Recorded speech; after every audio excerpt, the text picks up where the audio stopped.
I used to think I was tired, burned out, overwhelmed. You know, the usual stuff people say when they've been mildly inconvenienced by their own apathy. But the truth? I wasn't struggling. I was just soft. I was choosing the easy way every day and calling it a crisis. Let me paint you a picture. Every morning, I'd wake up and lie there, scrolling like my phone held the secret to my potential. I had goals. Oh, the goals were stunning. Sexy little dreams written on crisp white note cards. But I treated them like ornaments, decorative and touched. Meanwhile, I dodged everything hard. I'd open a book, get bored after 2 pages, start a task, abandon it halfway. I called it creative flow, but it was just me being allergic to effort. One night, I sat in my car outside the gym. Engine running. 15 full minutes passed. Spotify told me. I didn't go in. I just sat there pretending that tomorrow me would be stronger, better,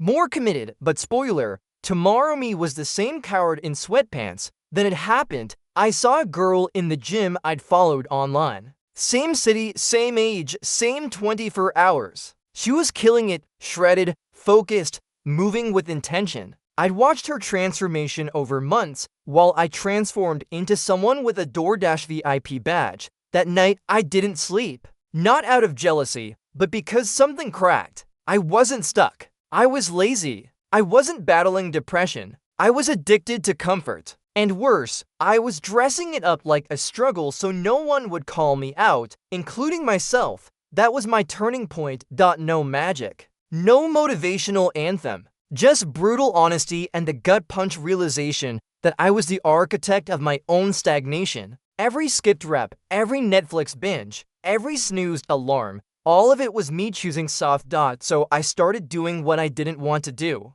On purpose. Cold showers, morning workouts, writing when it wasn't flowing. I stopped waiting to feel ready and started acting like someone who deserved results. It was awful. Then it was addictive. Then it became normal. Now I can tell you this. Struggle is noble when you're trying. But what most people call struggle is just resistance to responsibility. And that's not pain. That's fear dressed up in yoga pants. Here's the question you need to ask yourself. If someone filmed your daily choices, would you be proud of that movie? Or would you want to fast forward through the part where you lied to yourself? The easy way is seductive. It's also a trap. You're not lost. You're just choosing soft, and no one's coming to rescue you from that choice but you. You know what's worse than being lost? Pretending you're not. Waking up every day with this low hum of dread, like you're behind on something but you can't quite name what. That was me. Living on autopilot.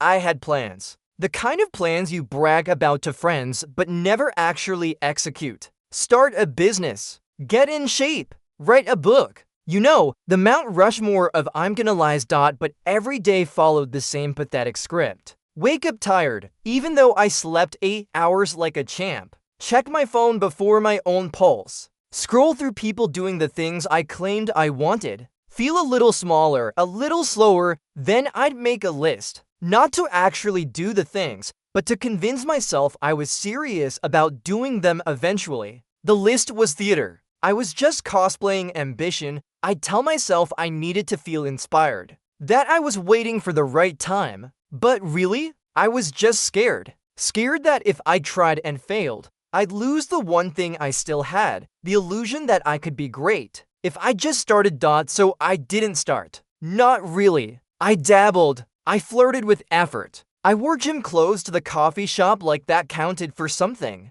I read one chapter of a book and called it self-development. I stayed busy with nonsense and called it growth. And deep down, I knew I was lying to myself. But the lie was comfortable and the truth was brutal. I wasn't struggling. I was hiding. And I was doing it well enough that nobody called me out. Not even me. The moment didn't arrive like a lightning bolt. No dramatic collapse. No inspirational quote slapped across the sky. It was quieter than that, which somehow made it worse. I was sitting alone, late at night, screen glowing, thumb numb from scrolling. Another hour gone. Another day survived, and suddenly the thought landed, heavy and undeniable. If nothing changes, this is it. That sentence stuck. Not because it was profound, but because it was boring. This was my future. The same routines, the same excuses, the same low-grade disappointment humming in the background of my life.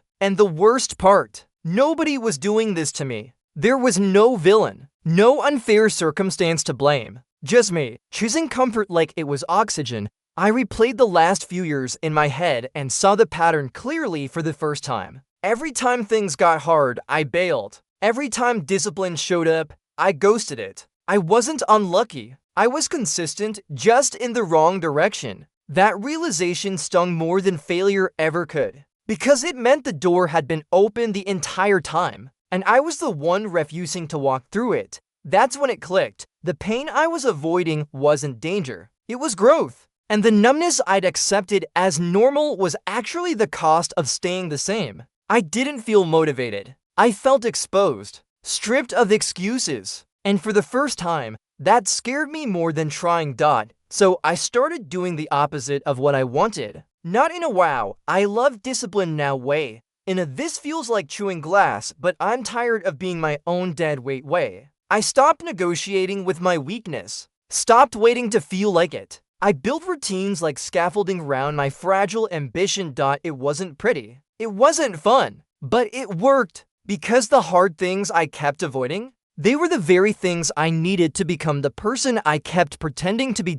And the lie unraveled. The big one. The one that says, you're trying your best. No, I wasn't. I was trying my easiest. There's a difference. Now I know, growth isn't some cosmic reward for being in the right mood. It's the byproduct of doing hard things over and over without applause. And that's the price. So yeah, I was never struggling. I was just a professional avoider with good Wi-Fi and bad habits. But I'm done playing soft. I'd rather fail trying than rock pretending. So now it's on you. Take a breath. Look at your day, not your dreams, not your Pinterest board, your actual day. What's the one hard thing you keep dodging like it's radioactive? Good, that's the thing you need to face. Because here's the truth. The version of you keep fantasizing about, they don't exist unless you build them. And right now, your choices are either casting them or killing them. There is no third path. Ask yourself this and answer like your future depends on it.